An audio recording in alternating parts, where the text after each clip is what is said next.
Hello friends, welcome to my YouTube channel. कैसे हैं आप सभी? आशा करती हूँ अच्छे होंगे। तो फ्रेंड्स, आज की वीडियो में हम पढ़ने वाले हैं क्रिया और उसके भेद। और इसकी शॉर्ट वीडियो देखनी है तो शॉर्ट सेक्शन में जाके देख सकते हैं। तो फ्रेंड्स, बिना देरी करते हुए वीडियो शुरू करते हैं। क्रिया और उसके भेद। क्रिया और उसके भेद। क्रिया की परिभाषा क्या है कि जिस शब्द से किसी काम के होने, करने या अवस्था का बोध पता चले उसे क्रिया कहते हैं। उदाहरण के लिए, राम दौड़ता है, बच्चा सो रहा है और मैं स्कूल जाता हूँ। यहाँ पर जो रेड कलर से मैंने लिखा है वो सभी क्या है? हमारी क्रियाएं हैं। अब चलते हैं क्रिया के भेद। क्रिया के मुख्य दो भेद होते हैं, सकर्मक क्रिया और अकर्मक क्रिया। सकर्मक क्रिया, जिस क्रिया का प्रभाव किसी कर्म या ऑब्जेक्ट पर पड़े उसे क्या कहते हैं? सकर्मक क्रिया कहते हैं। यानी कि जिस वाक्य में हमको कर्म की आवश्यकता पड़े उसको पूरा करने में, तो वो होती है हमारी सकर्मक क्रिया। क्रिया को पूरा करने में हमें कर्म की ज़रूरत पड़े उसको सकर्मक क्रिया कहते हैं। उदाहरण के लिए, राधा किताब पढ़ती है, मोहन फल खाता है, सीता पत्र लिखती है। तो इसमें क्या है? हमारे कर्म किताब है, फल है और पत्र है। और ये अगर कर्म नहीं होते तो ये हमारा जो सेंटेंस, जो वाक्य था वो पूरा नहीं होता। तो इसको कहेंगे सकर्मक क्रिया। और इसमें कर्म की आवश्यकता होती है। कर्म का फल क्या पड़ता है? क्रिया पर पड़ता है। आगे चलते हैं। अभी हमने सकर्मक क्रिया पढ़ा था, अब अकर्मक क्रिया पढ़ते हैं। अकर्मक क्रिया, जिस क्रिया में कर्म की आवश्यकता न हो उसे अकर्मक क्रिया कहते हैं। यानी कि जो क्रिया बिना कर्म के भी पूरी हो रही है उसको क्या कहेंगे? अकर्मक क्रिया कहेंगे। या जिसमें कर्म नहीं हुआ उसमें अकर्मक क्रिया कहेंगे उसको। कि बच्चा रोता है, पक्षी उड़ते हैं और राम सोता है। तो ये सब क्या है? अकर्मक क्रिया है, क्योंकि इसमें कर्म की आवश्यकता हमको नहीं पड़ी और वाक्य भी पूरा हो रहा है। क्योंकि सीधा इसमें क्रिया का प्रभाव किस पर पड़ रहा है? कर्ता पर पड़ रहा है, ना कि कर्म पर पड़ रहा है। जब कर्म पर पड़ता है तो वो सकर्मक क्रिया होती है और जब कर्म पर नहीं पड़ता है तो अकर्मक क्रिया होती है। आगे क्रिया के मुख्य भेद तो हमने दो ही होते हैं, अकर्मक और सकर्मक, जो कि पढ़ लिए हैं। अब अन्य क्रिया। क्रिया के अन्य भेद होते हैं। सहायक क्रिया, जैसे कि जो मुख्य क्रिया की सहायता करे उसे सहायक क्रिया कहते हैं। यानी कि कार्य को पूरा करने में क्रिया में जो उसकी हेल्प करती है, मुख्य क्रिया, सहायक क्रिया जो हेल्प करती है मुख्य क्रिया की, उसको सहायक क्रिया कहते हैं। उदाहरण है कि मैं स्कूल जा रहा हूँ, वह खाना खा रही है। मैं स्कूल जा रहा हूँ और वह खाना खा रही है। खाना और जाना हमारी मुख्य क्रिया है और ये हमारी सहायक क्रिया है। आगे चलते हैं। मुख्य क्रिया, जो वाक्य का मुख्य कार्य का बताए उसे मुख्य क्रिया कहते हैं।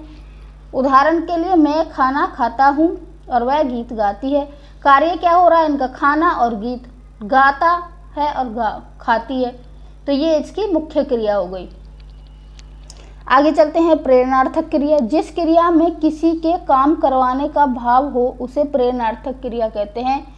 उदाहरण के लिए, कि माँ ने बच्चे से काम करवाया और शिक्षक ने पाठ लिखवाया। यानी कि खुद से काम न करके किसी और से काम करवाया जाता है, उसको प्रेरणार्थक क्रिया कहते हैं। और यहाँ पर करवाया और लिखवाया हमारी प्रेरणार्थक क्रिया है। जैसे कि कपड़े धुलवाए, बर्तन धुलवाए, या रोटी बनवाई, खाना बनवाए। तो ये सब क्या हो गई? हमारी प्रेरणार्थक क्रियाएं।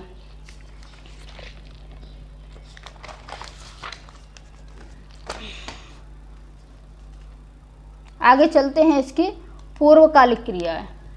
पूर्वकालिक क्रिया, जो क्रिया पहले पूरी हो जाए उसे पूर्वकालिक क्रिया कहते हैं। उदाहरण के लिए, खाना खाकर वह सो गया और पढ़ाई करके वह खेलने गए। यानी कि ये दो क्रिया पहले हो गई, खाना खाकर और पढ़ाई करके, और ये हो गई बाद वाली। तो पूर्वकालिक क्रिया इसमें कौन सी है? ये वाली, खाना खाकर और पढ़ाई करके। तो ये हो गई पूर्वकालिक क्रिया। आगे चलते हैं। संयुक्त क्रिया, जब दो या अधिक क्रियाएं मिलकर अर्थ दें, यानी कि दो क्रियाएं मिलकर एक ही अर्थ दें, उसको कहते हैं संयुक्त क्रिया। वह हंस पड़ा और बच्चा रो उठा। यहाँ पर क्या है? हंस पड़ा।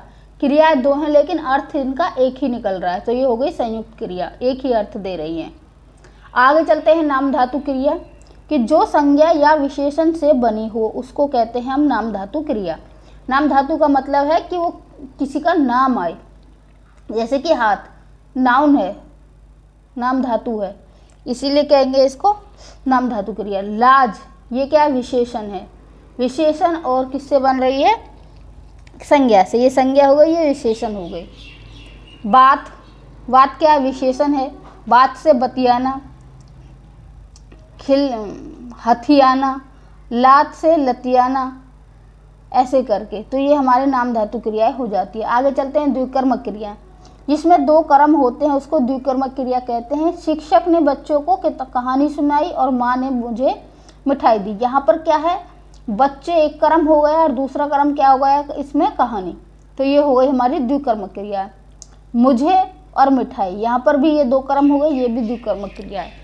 आगे चलते हैं अपूर्ण क्रिया, जिसका अर्थ अकेले पूरा न हो उसको क्या कहते हैं, अपूर्ण क्रिया, यानी कि वो पूरा अर्थ नहीं निकले।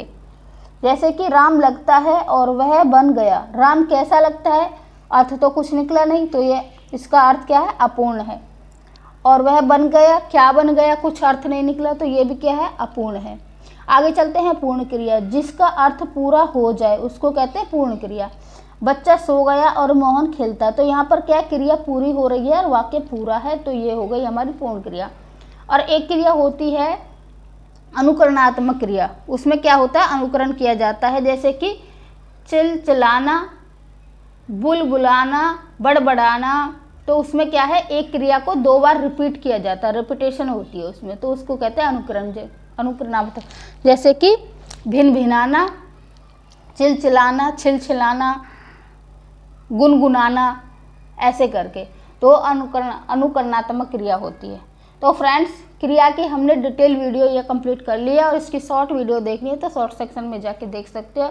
और ये वीडियो बहुत ही अच्छी है और मैंने बहुत अच्छे से समझाने की कोशिश की है कि आप क्रिया को कभी नहीं भूलो। तो क्रिया की वीडियो यहीं पर ख़त्म होती है। वीडियो अच्छी लगे लाइक शेयर सब्सक्राइब कर लेना। Thank you.